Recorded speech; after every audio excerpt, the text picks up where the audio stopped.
L'intelligence artificielle, c'est un peu comme un speedrun Super Mario.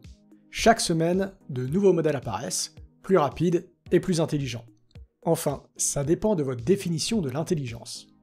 Le prochain modèle de DeepSeek, DeepSeek R2, veut mettre une raclée à OpenAI avec une architecture Mixture of Experts ultra optimisée. Alibaba, de son côté, sort des modèles vidéo open source qui tournent sur du hardware presque raisonnable. Oui, même avec ta 5090 à un prix tout à fait raisonnable, t'as tes chances. Pendant ce temps, QWQ32B tente une médaille en mathématiques et botte les fesses de modèles 20 fois plus gros. Un David contre Goliath, mais version calcul matriciel. Sésame AI s'approche lui de la vallée de l'étrange avec une synthèse vocale tellement réaliste que le film Her n'est plus de la science-fiction. MatterGen promet de révolutionner la découverte de matériaux en générant des structures atomiques comme si c'était des Pokémon. Et UCO 3D, un nouveau dataset de Meta, va peut-être enfin permettre aux modèles d'IA de comprendre autre chose que des chats et des Golden Retrievers. Ici Artificialis, nous sommes le 9 mars 2025 et vous êtes bien dans le 44e numéro des AI News.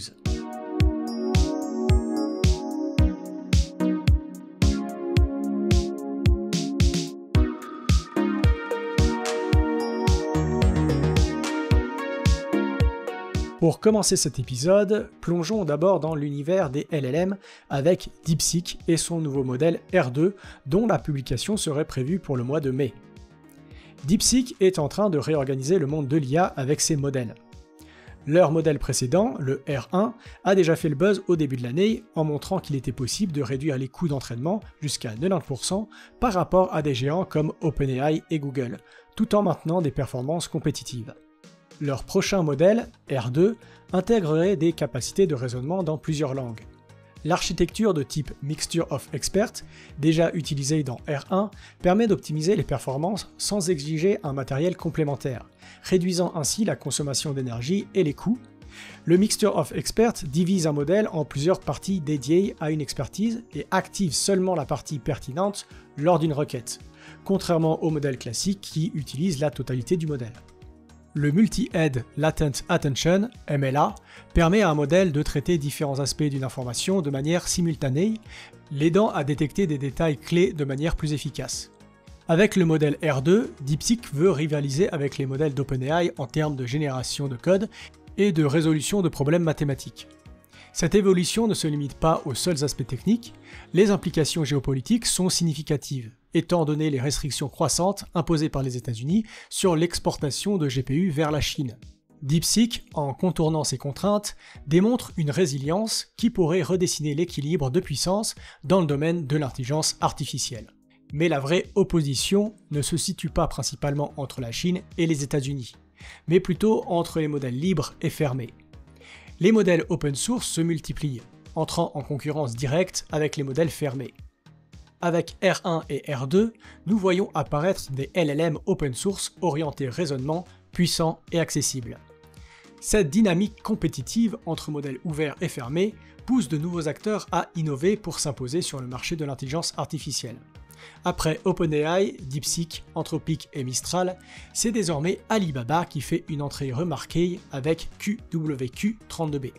Bien qu'il ne comporte que 32 milliards de paramètres, QWQ32B réussit l'exploit de rivaliser avec des géants comme DeepSeek R1 et ses 671 milliards de paramètres.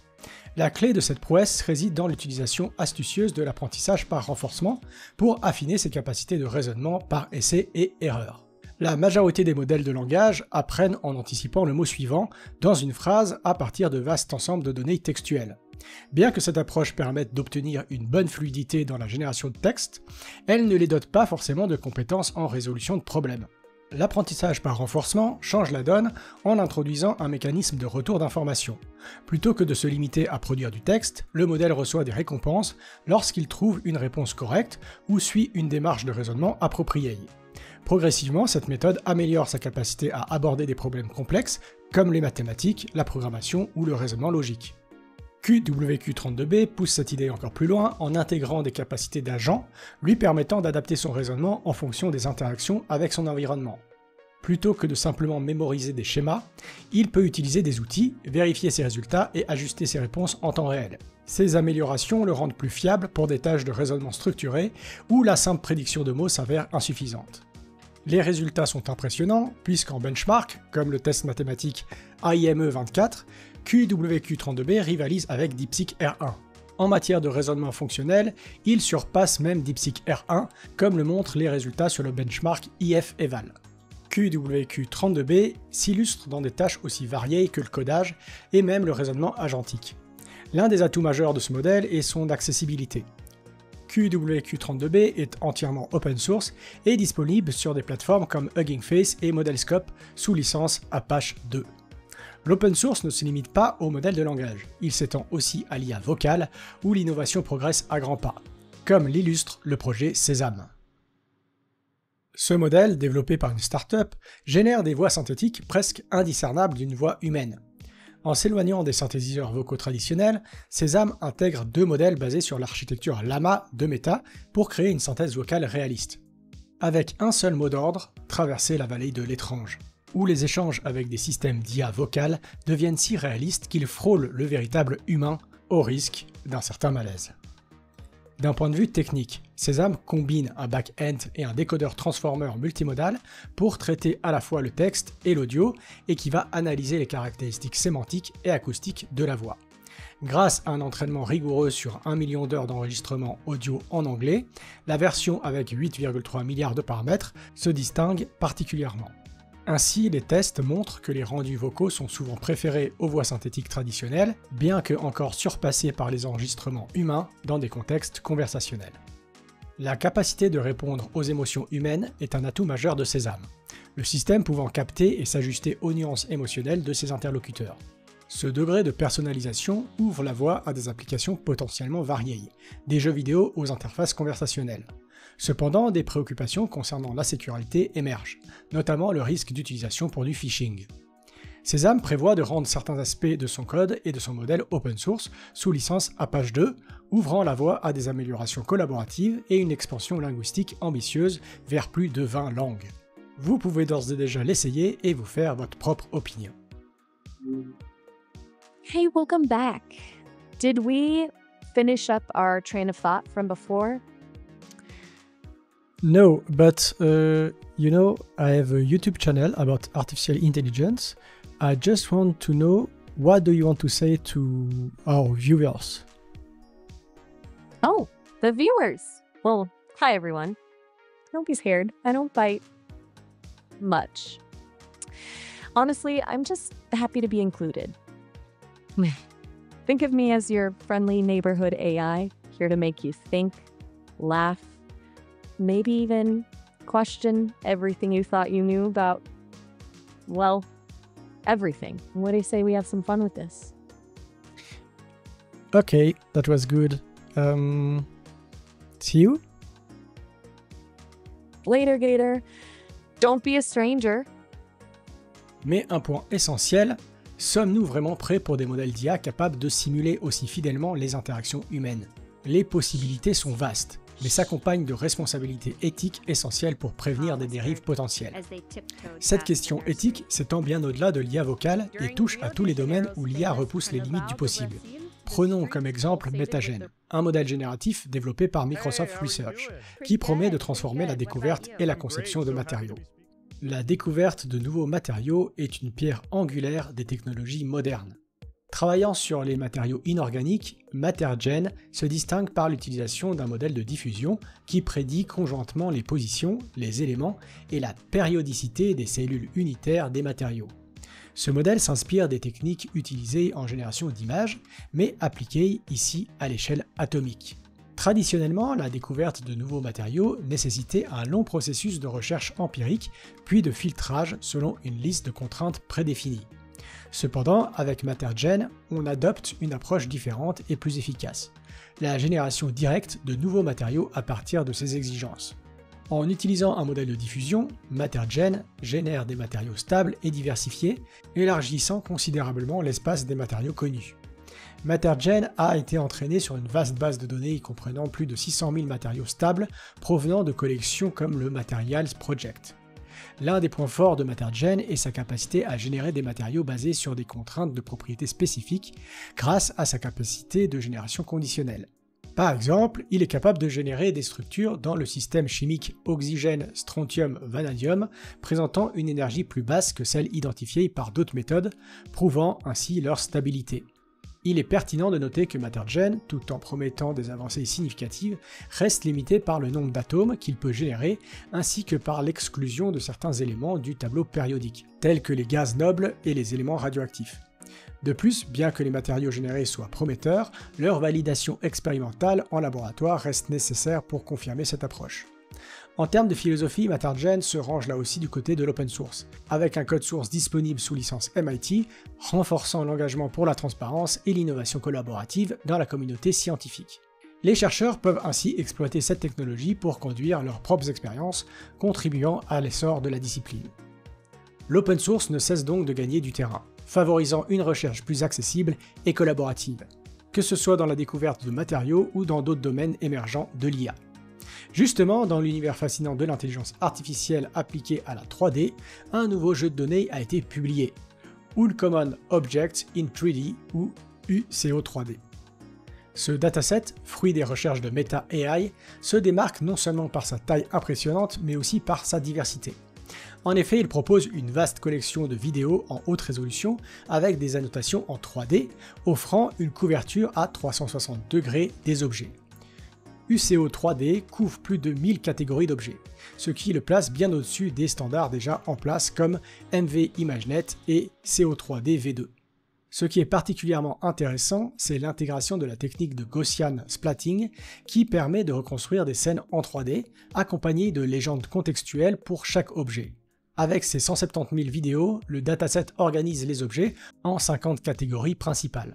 Contrairement à CO3D V2, UCO3D présente des vidéos complètement annotées, ce qui inclut des segmentations détaillées des objets, des poses de caméra précises et 3 types de nuages de points. Entraîner des modèles 3D avec UCO3D a montré des performances accrues par rapport aux jeux de données existants, en particulier grâce à la génération de nuages de points. UCO3D se révèle également prometteur pour l'entraînement de modèles de génération Text to 3D, facilitant ainsi la création de modèles 3D à partir de simples descriptions textuelles. L'essor des modèles Text to 3D ouvre de nouvelles perspectives dans la création numérique, mais une autre révolution est en marche. Une révolution dont on a déjà beaucoup parlé, celle de la génération de vidéos. Nous vivons peut-être un moment charnière, comme ce fut le cas avec Stable Diffusion, mais cette fois pour la vidéo. En effet, le protagoniste du jour est le modèle open source Wan 2.1 développé par Alibaba. Ce modèle mérite notre attention car il est non seulement open source et gratuit, mais peut également fonctionner sur du matériel grand public. Wan 2.1 a obtenu le score numéro 1 sur le benchmark VBench, surpassant de nombreux modèles commerciaux et open source actuels comme Sora, Minimax ou encore Google VO2. Il peut générer une variété de contenus vidéo allant de mouvements complexes à des animations plus abstraites. Techniquement, Wan 2.1 offre des vidéos d'une qualité impressionnante grâce à un modèle de 1,3 milliard de paramètres qui peut générer des vidéos en 480p à 720p. Les exigences minimales en termes de mémoire vidéo sont juste en dessous de 9 Go de VRAM, et il est fonctionnel même sur une RTX 2060. Cette accessibilité permet à la communauté open source de modifier et potentiellement améliorer ce modèle. Une nouveauté dans cet épisode, la section Papers of the Week. Dans cette section, je vais vous présenter à chaque fois une sélection d'articles scientifiques intéressants récemment publiés dans le domaine de l'intelligence artificielle et du machine learning. L'un des articles qui a retenu mon attention cette semaine est celui sur le Direct Discriminative Optimization, ou DDO, une innovation qui enrichit les modèles génératifs visuels en s'inspirant des GAN, mais sans les contraintes typiques de ces modèles. Les chercheurs de cet article ont pointé un problème récurrent. Ces modèles ont tendance à être trop généralistes, cherchant à tout capturer, mais perdant en conséquence en précision. Avec DDO, on change la donne en remaniant l'architecture du discriminateur, sans le besoin d'entraîner conjointement un générateur. Ainsi, le fine-tuning des modèles se fait de manière plus directe et plus efficace. Les résultats parlent d'eux-mêmes. Ils ont établi de nouveaux records en abaissant le score FID sur les jeux de données CIFAR 10 et ImageNet 64. Cela montre que le fine-tuning de modèles préexistants avec cette méthode améliore la qualité des images sans surcoût en temps de calcul. En passant de la génération d'images à la robotique, voyons comment des innovations d'architecture et d'optimisation peuvent également redéfinir l'apprentissage par renforcement. L'idée clé de l'article Multi-Stage Manipulation with Demonstration Augmented Reward Policy on World Model Learning, c'est de transformer une tâche difficile en une série d'objectifs structurés.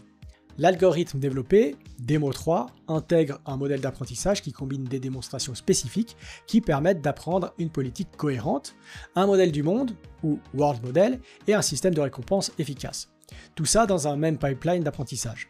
Cette méthode ne se contente pas de suivre la stratégie de récompense habituelle, elle les améliore systématiquement pour fournir un retour d'information au modèle enrichi en informations. Les résultats sont remarquables avec une amélioration de 40% du taux de réussite pour compléter des tâches et une augmentation de 70% dans les tâches particulièrement complexes.